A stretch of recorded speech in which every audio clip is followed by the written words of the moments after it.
Pronto, fica melhor, né? Eu sempre gostei de compreender a conversão como um processo humano, sempre, claro, a primazia da graça. Deus toma a iniciativa, porque eu não tenho condições de ser melhor por mim mesmo. Se sou cristão, eu acredito que a minha humanidade está mergulhada na mística de Jesus. Pronto. E a partir daí eu preciso viver um processo humano de amadurecimento, de melhoria, de crescimento, de mudança e transformação.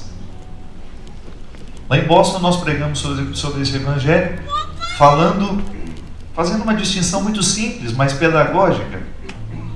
Nós precisamos também ser transformados da água para o vinho. Mas pode ser que não soe bem no ouvido daquele que não gosta de vinho, né? Não é verdade?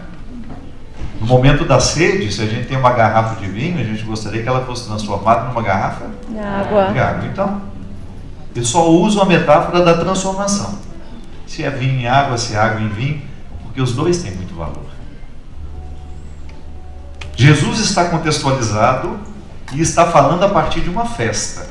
Então é claro que num contexto de festa, o vinho é mais importante que a água. Mas no contexto da vida, não. Nós precisamos da água. Nós precisamos do vinho. Alguns precisam mais do vinho que da água. Não importa. O que importa é que nós somos todos iguais nesta noite, como dizia Ivanice. Acho tão lindo isso. A gente se compreender como iguais. Que nós podemos até estar em alguns pontos diferentes da estrada. Alguns um pouco mais adiantados, porque tomaram consciência logo cedo de que a religião é um instrumental de transformação humana. Não é um fardo a ser levado, não é um compromisso que se cumpre todos os domingos, não. Nós não podemos reduzir a religião a uma prática que nos obriga a entrar em determinado lugar, a ter determinado comportamento, não. É muito mais que isso. São Paulo gostava de dizer que o cristianismo é uma metanoia. Isso no grego quer dizer uma mudança de mentalidade. À medida em que eu coloco os meus passos nos passos de Jesus, à medida em que eu me disponho a ser um cristão, eu tenho que levar a sério essa história de ser transformado da água para o vinho. Foi o que aconteceu com os apóstolos. João, quando chegou para ser amigo de Jesus, sabe qual era o apelido dele? Filho do Trovão. Você acha que pode ser bom uma pessoa que tem um apelido desse? Não devia ser fácil. E ao final de tudo, João foi chamado discípulo do amor. Falou bonitinho, do Senhor, mas não é Senhor. Do amor. Também do Senhor. Mas só para você entender o que aconteceu na vida deste homem.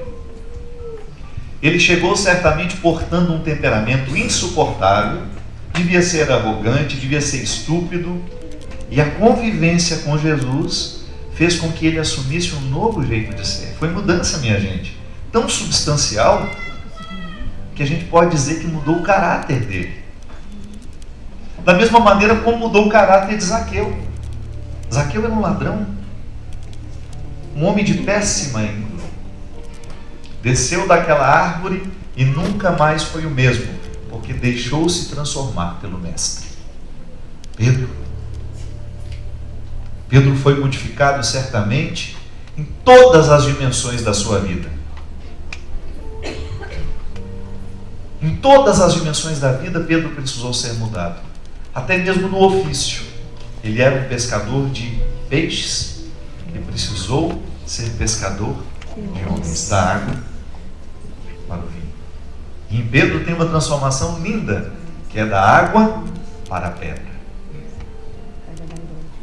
Por que da água para a pedra? Porque Pedro não se chamava Pedro. Pedro se chamava Simão. E Jesus sabia, e Todas essas transformações são pedagógicas, isto é, para nós entendermos, é para nos ensinar alguma coisa. Pedagogo é aquele que segura pela mão e ajuda a criança a andar, porque a criança não pode andar sozinha, ela precisa ser guiada. Então o pedagogo é aquele que caminha segurando a mão da criança.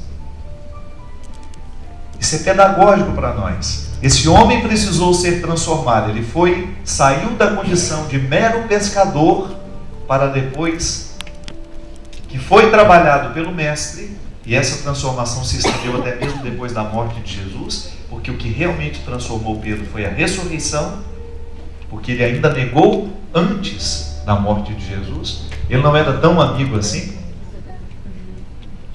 ele ainda era um pouco água, né? Mas depois da ressurreição, sobre esta pedra, a nossa igreja está fundamentada. Veja bem, Jesus se utiliza de um homem frágil, Jesus se utiliza de um homem absolutamente incapacitado para fundar a sua igreja. Se aconteceu com eles, pode acontecer com a gente, não é verdade? Com certeza. Se Pedro, que era um homem incapaz, também como nós, tornou-se tão capacitado para viver o que viveu e fazer o que fez, por que não pode acontecer com a gente também? Se João tinha um temperamento insuportável, assim como nós, e também foi transformado, por que não pode acontecer conosco? Não é verdade? Ele se aproximou do mesmo altar, ele participou da mesma missa, ele comungou dos mesmos sacramentos. E hoje nós somos convidados a viver essa boda de Caná, que é a proposta de vida de todo cristão. Como eu dizia no início da missa, num determinado ponto, como se nós pudéssemos fazer uma linha. Num determinado ponto está Adão, é onde nós estamos localizados, sempre. A nossa condição humana será sempre marcada pelo limite. Por isso que não cabe vaidade nesse aspecto. Somos todos iguais nessa noite. As mesmas misérias que você sofre, eu também sofro. Os mesmos malefícios que a sua fragilidade lhe causa, também causam em mim. Eu sou pecador, eu sou filho de Adão, eu trago comigo essa herança. Só que eu sou convidado a dar passos nessa linha imaginária na direção de um Cristo que me espera para nele me tornar. Cada vez que eu comungo, cada vez que eu recebo a sua palavra, Ele vem morar em mim. E eu tenho a oportunidade de dominar o meu velho homem, aquilo que em mim é frágil, aquilo que em mim é fraco, aquilo que em mim é miserável, para que eu dê a Deus a oportunidade de ser grande em mim. Da água para o vinho, de Adão para o Cristo. Nenhuma religião pode ser séria, minha gente, se ela propõe mágica. Vem aqui que eu vou fazer uma anotação sobre o seu nome. A oração dá certo, mas se depois da oração você não toma o cuidado de domar o miserável que existe dentro de você, tem gente que vive correndo para mim, parece melhor, mas faz o seu esforço depois da oração, porque senão não haverá processo. O que é um processo? Não é aquilo que o outro leva você na corte, não. O processo é aquilo que é em etapas. Não é? É aquilo que é processual, é aquilo que vai se dando aos poucos. Ninguém fica cristão da noite para o dia. Todos nós ainda temos um caminho a seguir. Até o Papa. O Papa precisa viver o seu processo de cristianismo diariamente. Porque ele também traz as misérias de Adão em si. Ele também tem que lutar para que prevaleça o Cristo nele, para que as suas decisões sejam sempre iluminadas pelo Espírito. Então, por isso, ele tem que ser diariamente um vigilante, como Jesus pediu. Vigiai e orai, para que não prevaleça em você o espírito mesquinho, para que não prevaleça em você a fofoca, para que não prevaleça em você a miséria que tantas vezes prevalece no mundo. E aí nós começamos a entender que o processo religioso não é um fardo, mas é um dom. é um presente que nós recebemos, porque será sempre bem-vinda toda e qualquer oportunidade humana que nos torne melhor do que somos. Serão sempre bem-vindos todos aqueles, homens e mulheres, que se aproximarem de nós para nos tornar melhor do que somos. Para isso que a gente faz terapia, né? Aliás, eu mentia tanto para o meu terapeuta que não aconteceu foi nada. Porque naquela época eu mentia demais, fugia dos meus problemas. Hoje não. Se eu fosse fazer uma terapia hoje, seria muito diferente. Não estou disposto a mentir mais. Por quê? Porque eu não quero perder tempo, minha gente.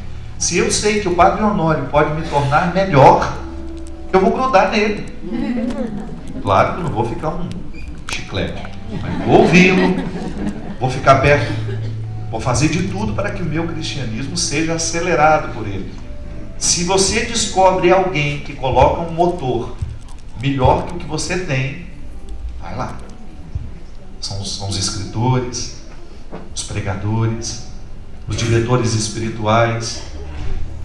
A gente tem que prestar atenção em quem acelera o nosso processo humano de melhoria, porque isso é cristianismo.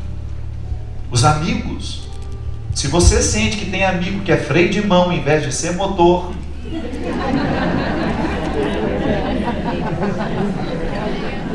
cuidado. Você não vai. Sai fora que é cilada. Lá no Brasil não tem um programa que chama Cilada. Você já viu? É ótimo. Com o Bruno Mazil. Corre que é cilada.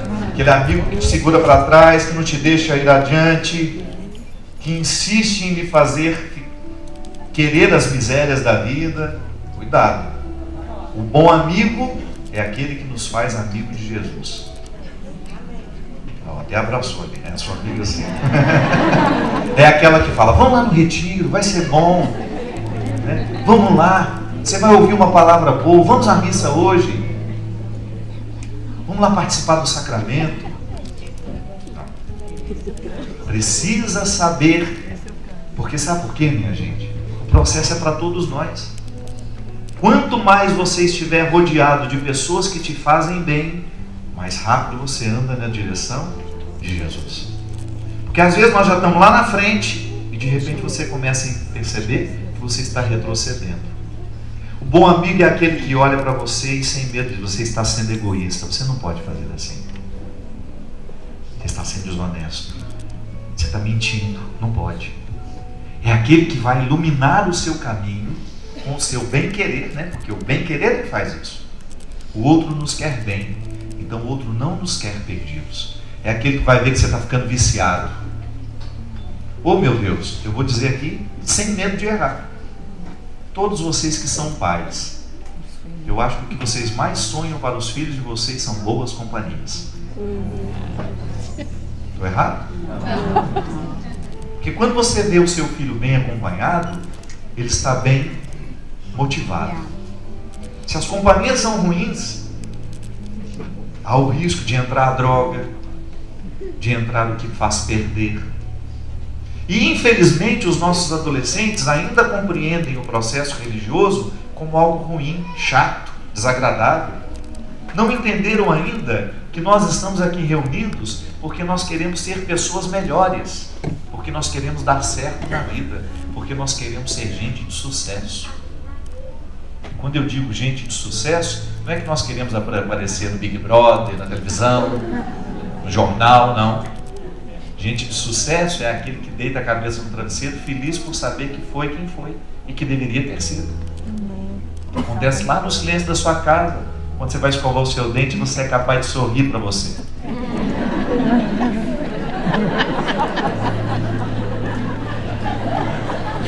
Termina de escovar o dente na hora de dormir, passa todos aqueles cremes que você passa, tonalizante. Você tira aquela massa corrida que você passou para ir para a festa com a espátula. Aí quando não tem maquiagem nenhuma e a escova de chocolate já baixou, já perdeu, como uma chuva. E aí quando você está sem os artifícios que nos fazem, que são necessários para a gente colocar a cara na rua, você olha para você, você sorri e fala: parabéns, hoje você viveu como deveria ter vivido. Estava no lugar certo, amou do jeito certo, viveu com quem você deveria ter vivido esse dia. Isso é sucesso, mesmo. O resto é bobagem. Só esse sucesso vale a pena.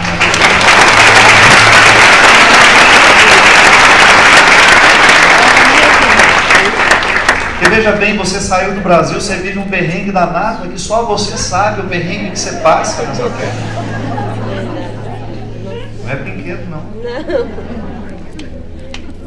É tchum, é tchá para outros, para você.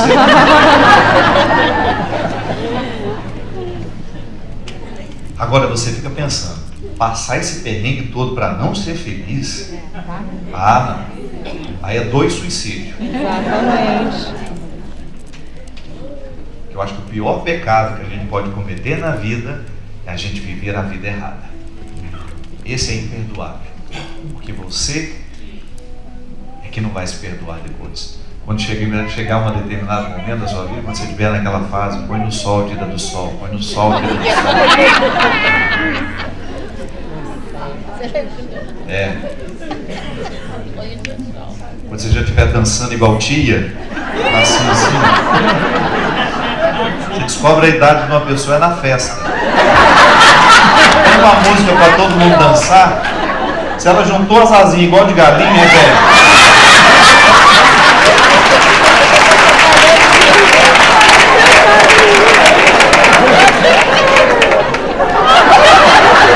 Já passou dos 50. É ou não é? Agora ninguém vai ficar mais esperto na dançar.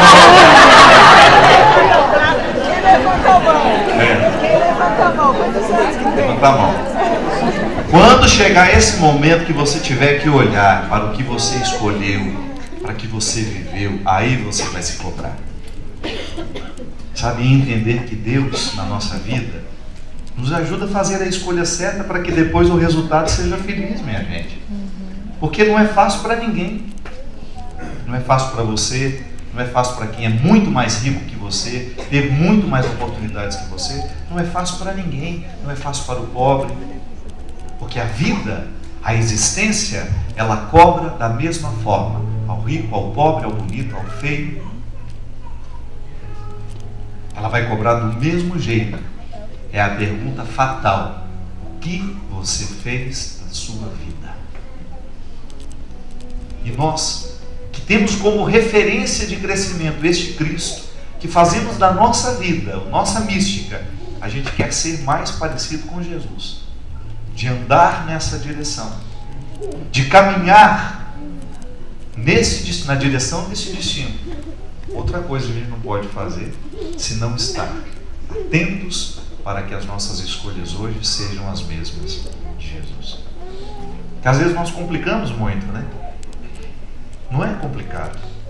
É só você olhar para você e identificar se os seus sentimentos são parecidos com o dele, se as suas palavras estão sendo parecidas com o dele, se o seu jeito de viver está sendo parecido com ele. Dá um memorial para mim aí. O Padre Zezinho fez uma música muito simples para explicar isso. Vai lembrar quando você era criança. Um dia uma criança me parou, olhou-me nos meus olhos a sorrir, caneta e papel na sua mão, tarefa escolar para cumprir, e perguntou no meio de um sorriso: o que é preciso para ser feliz? Bom, aqui a gente já descobre a idade da pessoa. Se sabe a letra completa. Amar como Jesus amou, sonhar como Jesus sonhou, pensar como Jesus pensou, viver como Jesus viveu,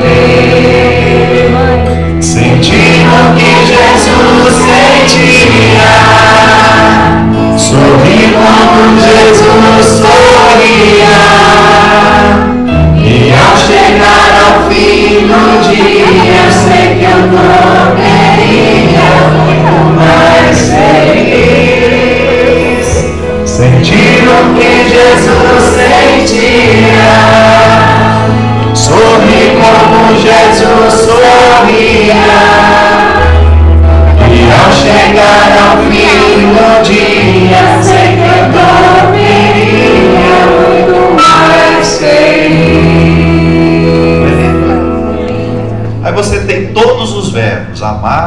sonhar, viver, tudo para ajudar o quê?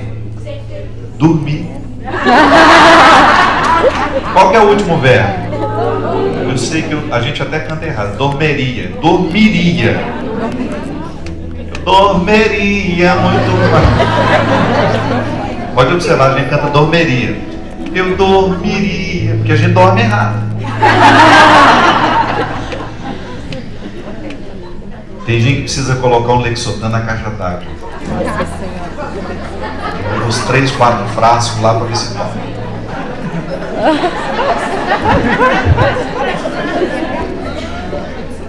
Quantos Lexotan você... eu tomava 2, agora eu tô tomando 4. E aí vai. Por que a gente perde o sono, minha gente? Essa música é tão simples e ela fala com tanta verdade. Por que nós precisamos entorpecer a mente para a gente poder descansar e relaxar? É por causa da consciência infeliz de não estar vivendo do jeito certo.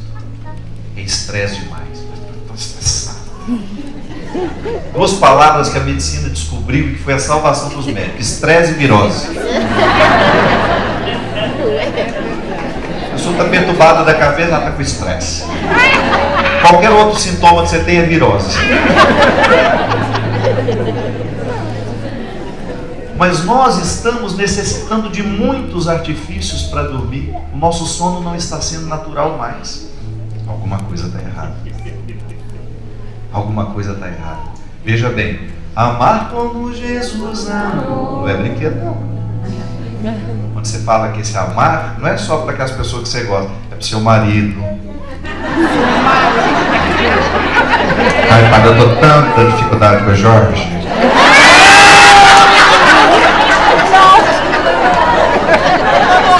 Com muita dificuldade com o Jorge. Seu marido é Jorge? O outro a gente acaba acertando. O Jorge é difícil demais. É mais fácil amar as amigas, né? É o Jorge lá. O bendito Jorge que precisa ser amado. Amar como Jesus amou.